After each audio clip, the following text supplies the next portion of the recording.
2 Samuel, chapter 13.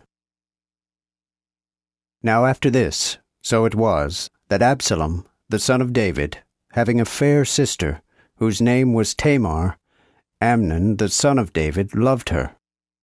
And Amnon was sore vexed, that he fell sick for his sister Tamar, for she was a virgin, and it seemed hard to Amnon to do anything to her.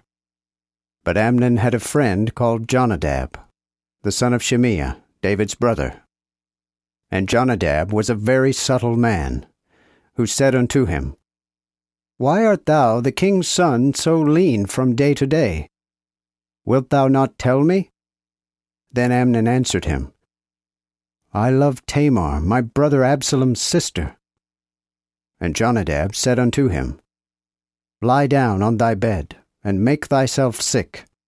And when thy father shall come to see thee, say unto him, I pray thee, let my sister Tamar come, and give me meat, and let her dress meat in my sight, that I may see it, and eat it of her hand. So Amnon lay down, and made himself sick. And when the king came to see him, Amnon said unto the king, I pray thee, let Tamar my sister come, and make me a couple of cakes in my sight, that I may receive meat at her hand. Then David sent home to Tamar, saying, Go now to thy brother Amnon's house, and dress him meat. So Tamar went to her brother Amnon's house, and he lay down, and she took flour, and knead it, and made cakes in his sight, and did bake the cakes. And she took a pan, and poured them out before him, but he would not eat. Then Amnon said, Cause ye every man to go out from me. So every man went out from him. Then Amnon said unto Tamar, Bring the meat into the chamber, that I may eat of thine hand. And Tamar took the cakes which she had made, and brought them into the chamber to Amnon her brother. And when she had set them before him to eat, he took her, and said unto her, Come, lie with me, my sister. But she answered him, Nay, my brother, do not force me, for no such thing ought to be done in Israel. Commit not this folly. And I, whither shall I cause my shame to go? And thou shalt be as one of the fools in Israel. Now therefore I pray thee speak to the king, for he will not deny me unto thee. Howbeit he would not hearken unto her voice, but being stronger than she, forced her, and lay with her. Then Amnon hated her exceedingly, so that the hatred wherewith he hated her was greater than the love wherewith he had loved her. And Amnon said unto her, Up, get thee hence. And she answered him, There is no cause. This evil, to put me away, is greater than the other that thou didst unto me. But he would not hear her, but called his servant that served him, and said, Put this woman now out from me, and lock the door after her. And she had a garment of divers colors upon her, for with such garments were the king's daughters that were virgins apparelled. Then his servant brought her out, and locked the door after her. And Tamar put ashes on her head, and rent the garment of divers colors which was on her, and laid her hand on her head, and went her way crying. And Absalom, her brother, said unto her, Hath Amnon thy brother been with thee? Now yet be still, my sister. He is thy brother. Let not this thing grieve thine heart. So Tamar remained desolate in her brother Absalom's house.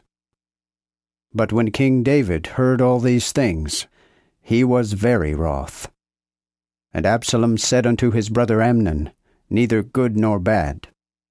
For Absalom hated Amnon, because he had forced his sister Tamar. And after the time of 2 years, Absalom had sheep-shearers in Baal-hazor, which is beside Ephraim. And Absalom called all the king's sons. And Absalom came to the king, and said, Behold now, thy servant hath sheep-shearers. I pray thee, that the king with his servants would go with thy servant. But the king answered Absalom, Nay, my son, I pray thee, let us not go all, lest we be chargeable unto thee. Yet Absalom lay sore upon him, howbeit he would not go, but thanked him. Then said Absalom, But, I pray thee, shall not my brother Amnon go with us? And the king answered him, Why should he go with thee? But Absalom was instant upon him, and he sent Amnon with him, and all the king's children. Now had Absalom commanded his servants, saying, Mark now when Amnon's heart is merry with wine, and when I say unto you, Smite Amnon, kill him, fear not, for have not I commanded you? Be bold, therefore, and play the men. And the servants of Absalom did unto Amnon as Absalom had commanded. And all the king's sons arose, and every man got him up upon his mule, and fled. And while they were in the way, tidings came to David, saying, Absalom hath slain all the king's sons, and there is not one of them left. Then the king arose, and tore his garments, and lay on the ground, and all his servants stood by with their clothes rent.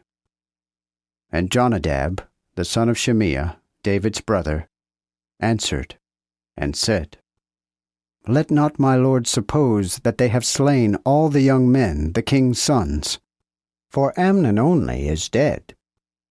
Because Absalom had reported so, since he forced his sister Tamar. Now therefore let not my lord the king take the thing so grievously, to think that all the king's sons are dead. For Amnon only is dead. Then Absalom fled, and the young man that kept the watch lift up his eyes, and looked, and behold, there came much people by the way of the hillside behind him. And Jonadab said unto the king, Behold, the king's sons come. As thy servant said, so it is. And as soon as he had left speaking, behold, the king's sons came, and lift up their voices, and wept. And the king also, and all his servants, wept exceedingly sore. But Absalom fled away, and went to Talmai, the son of Ammihud, king of Geshur. And David mourned for his son every day. So Absalom fled, and went to Geshur, and was there 3 years. And King David desired to go forth unto Absalom, because he was pacified concerning Amnon, seeing he was dead.